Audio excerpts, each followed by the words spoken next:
Well met by moonlight, dear ones. I am Curiosity, and this is my jamboree, a firelit gathering for explorers of the uncanny, the frightening, and the hard to explain. We've all had encounters that might not have been dangerous, but gave us a chill. Tonight, we spin tales of vanishing guests, invasive delivery drivers, and more besides. So settle in by the crackling fire, lean in close, turn off your phone so that she can't call, and let's begin. Our first story is from r/Creepy Encounters, submitted by Not Okay Narwhal. So this was about 3 years ago, but it still creeps me out. I'm female and I was 18 at the time. I was walking home from work at the local pizza joint and took my usual route home. It was between 9:45 and 10:15 p.m. and it was super dark. As I'm getting about 100 yards away from the street I live on, a white van turns onto that street. Something didn't sit right with me, so I yanked out my earbuds and paused my music. I then turned down my street, and as I got closer to my house, I started getting a weird gut feeling. I look up from my phone as I was about to text my roommate, who was out of town at the time, that I was almost home, about 15 yards or so. As I look up, I notice the white van sitting in front of my house, and the man inside is just staring at me. The yellow car light shining on his face. He has brown hair, glasses, and facial hair. His van lights are off, but his car is running. I stop and put my back to a tree in my neighbor's yard and just stand there, maintaining eye contact with this man. After about what seems like eternity, probably 5 minutes minimum, he starts driving towards the stop sign at the end of the road. I don't put my back to him. I keep my back to the tree and maintain a visual on the van the entire time, until it stops at the stop sign. He just sat there for probably 2 to 3 minutes, all while I'm not looking away, and while my back was still on the tree. Finally, he turned right, the direction which I had come from, and after about 20 seconds of making sure he, or anybody else, wasn't coming, I bolt to my house. I quickly get inside, and lock the door. I go to the window, and very quietly look through the blinds. I didn't turn on any lights because I'm not stupid. After a few seconds of looking, the guy drives back up and down the street before leaving again. Afterwards, I texted my roommate what happened and then went to each and every one of the windows in my house to make sure they were locked, along with the back door and garage door. I made sure to keep all lights off for the remainder of the night. I didn't sleep a lick that night. I was so paranoid at every sound or movement. Let's just say I never walked home after that. That's probably a good idea, Narwhal. I used to walk home from work myself, and this would have been terrifying. I'm really hoping you stay safe. Our next story is from Creepy Encounters, and was shared by 6FeetBelow.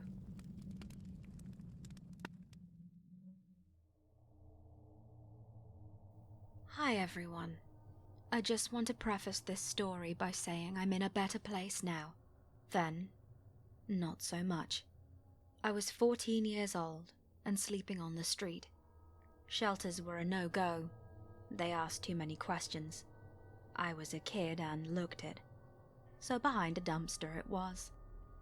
One rainy, cold day, I was trying to get across town to find my friend. He'd gone missing about 2 days earlier when he didn't come back from spanging. I was walking in a mostly deserted area by the river when an old Crown Vic pulled up beside me. In it was a man, well-dressed, clean, etc. He kept talking to me through the window, asking how much my prices were. I kept shrugging him off and walking, insisting I was looking for a buddy. I think he could see my desperation. I was junky skinny, had a busted lip, and raccoon eyes. It was snowing, and my thin army jacket was soaked through. I was shivering. He kept it up, and I ignored him until he said, "Fine, won't waste any more time." "But it's freezing, you dumb shit. You're going to freeze to death tonight if you stay out much longer. So I'd suggest you get in the car before our boys from Vice somehow find you." I stopped and looked at him. His eyes met mine, and cold ran down my spine. His eyes were dark, and he was completely still, staring at me. Something in me broke, and I told him that he was dumber than I was if he thought I would get in his shitty car. Then he said something I'm not sure I'll ever be able to forget. At this point, 6FeetBelow describes some of the things the man says to her. I'm not going to repeat them, but let's just say they were threatening in a very specific way. The man went on. "I'll find you. That coat, that hat, that hair. You're distinct, but it's only me that's going to actually notice you. People like you, they aren't exactly missed, are they now?" He then smiled, completely transforming from the dead-faced shark into a respectable, clean-cut guy. "Good luck, kid. Good luck. I often wonder how close I came to being killed. Or worse. I was this close to getting in his car. I was cold, scared, and sick, and a kid. But something in my gut told me not to bite. Something was off about him. I haven't seen the man since, but I duck into a store whenever I see an old Crown Victoria." OP, it is a relief to know that you're doing better these days. Our next story was sent in by a viewer named Kat. I might be making mountains out of molehills, but this encounter left me with an uneasy feeling. You be the judge of whether I'm overreacting. Am I making too much of this? Is there a reasonable explanation? My partner and I are staying at an Airbnb for a couple of weeks. She's got work in another city and I work remotely, so we thought we'd make a trip of it. Anyway, the person renting it out on Airbnb doesn't actually live here. There are 2 rooms, one double room on the ground floor, which we have, and one single room upstairs. Half of the time so far we've been on our own. The single room might have someone in it 1 or 2 nights at a time, but we barely see them. We use the kitchen because this is basically our self-catered working vacation, but everyone else is only in the city for a night. They get takeaway or eat at a restaurant, that sort of thing. We had a pretty smooth process booking the place, but I don't think everyone has. I've seen a couple of people struggle to get in touch with the owner to get the code for the key boxes outside. I don't know the code. I was emailed mine the day we checked in, and they change when you check out, for obvious reasons. That brings us to today. Partner is out and I've colonized the living room for my desk, and I hear a knock on the kitchen window. So I go through and there's a guy out there with a wheeled suitcase. He explains that he's a guest and do I know the code for the key box? Not the first time this has happened, as I said. So I told him no, but gave him the number to call to get it. He's got his phone in his hands and says, "I don't have a phone on me." Now it's pretty clear English isn't this guy's first language, so I think he probably meant he didn't have any minutes or credit or whatever. But he brings up the email where he says he's a guest at the house, so he must have data or something. I noticed the time, 1 p.m, 2 hours before you're allowed to check in, so I told him to try again in a couple of hours. By then the cleaners will have come round and set the code on the key box. He asks for access to the house's Wi-Fi, and for some reason this doesn't sit well with me. I brush it off and make up something about how the Wi-Fi code is different for each room, and I don't know which one he's meant to use. I wasn't trying to be deliberately unhelpful, but the Wi-Fi codes are printed out in the rooms. On the off chance he wasn't meant to be here, I wasn't just going to give out someone else's Wi-Fi password. Besides, I could see he had 4G, because he'd just shown me his phone. Weirdly, after I left him to it, he started trying to call someone. I assume the owner, but I don't know. I wasn't thinking about it at the time, as I needed to get back to work. But wasn't it weird that he said he couldn't call anyone when he then tried to? Or that he clearly had phone data, but still wanted to connect to the Wi-Fi? I snuck back into the kitchen a few minutes later to see if he was still out there, and he was, talking to someone on the phone. Then he hung up and walked away. He walked away, but his suitcase didn't go anywhere. Me personally, I'd keep mine with me at all times if I was somewhere I didn't know. This is a busy residential area. If you leave a suitcase behind, who knows what might happen? I don't know this neighborhood, or this city for that matter, but you know. Better safe than sorry. I hang out and make a cup of coffee, keeping an eye out on the guy's case. Least I could do, since I wasn't able to help him before. But he doesn't come back. My instinct to be helpful overcame my instinct to stay out of other people's business. I wasn't about to let him in the house, but if he'd left his case behind, I needed to check if he was around the corner or something. But he wasn't. There's only one direction to go away from this house, so he can't have gone far without me finding him. He was gone. Well, maybe he wandered off to have his phone call, or get better bars or something. Who knows?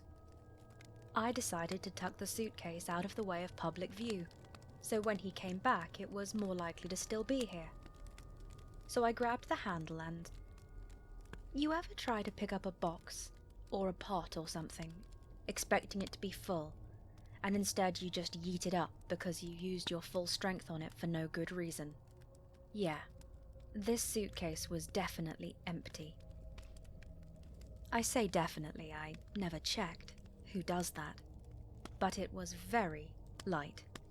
Now, I listen to a lot of true crime, and it's definitely warped my tiny mind, because my immediate thought was serial killer, which I know is dumb. But it's also a bit weird to carry an empty suitcase and abandon it when you can't get into a house. He never asked to be let in, and the booking email he showed me looked, at first glance, to be genuine. But this happened 10 hours ago now, and the suitcase is still there, still empty, still unclaimed. So, guy who may or may not show up to a house with me and my partner for a few days, maybe we can stay out of each other's way.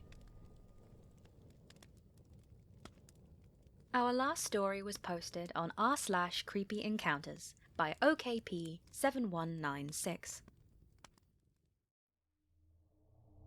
I finished getting ready for work today, and decided to DoorDash a frozen coffee from Dunkin' Donuts. I was alerted that the order was assigned to a dasher named Louise. I immediately messaged the dasher, as not one delivery person can ever find my apartment in the confusing complex, and gave exact directions to my building, and stated I would be standing outside. I did my usual routine of tracking the progress, and when it showed she was getting close, I headed outside to wait. I opened my front door and almost screamed, as there was an extremely disheveled, dirty-looking older man standing right at my door, which is inside a locked main door that requires a key or code to be put in. When I say dirty, I mean literally looked like he came right from a construction site, and gave off major creep vibes. Dirty hair, missing teeth, the whole 9 yards. I exclaimed, "Oh my God, you startled me," when I noticed he had a frozen coffee in hand. Now, I was highly confused, as I was expecting a female, as Louise is, as far as I know, a feminine name. He gave me the world's most unsettling smile and said, "DoorDash?" I said, "I'm sorry, you startled me. No one can ever find my building, and the doors are locked." To which he replied, "Oh, I can get in anywhere I want to. Have a great day." He flashed another weirdo grin and walked away. I have no idea how this man got in. I'd just taken the dog out, and the door was locked behind me, and I live right next to the main door, and no one came in after me that would have propped it open or let him in. So how did this man get in, let alone end up at my doorstep? Where and who was Louise? Because he sure didn't seem like Louise.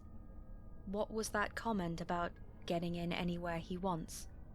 I was super unsettled, and now felt weird leaving for work, with my kids home alone. Still gives me the creeps. Well, OP, let's hope Louise was just bluffing. It doesn't seem a great way to earn a tip. The sun is rising, and dew is gathering on the leaves. The jamboree is at an end once more. My thanks to everyone who sent in stories or gave me permission to narrate theirs. Remember, I upload new stories on Mondays and Fridays, so be sure to subscribe and click the bell icon so you don't miss out. If you have any thoughts about the stories I've narrated, why not leave them in the comments below? And don't forget, if you enjoyed your time by the fireside, to let the like button eat your leftover marshmallows. If you'd like a story of yours narrated, I have a submission form linked in the description, and I would love to learn more of your curious experiences and unexplained happenings. I will see you soon, dear ones, and until then, may your nights be dark and your dreams just a little curious.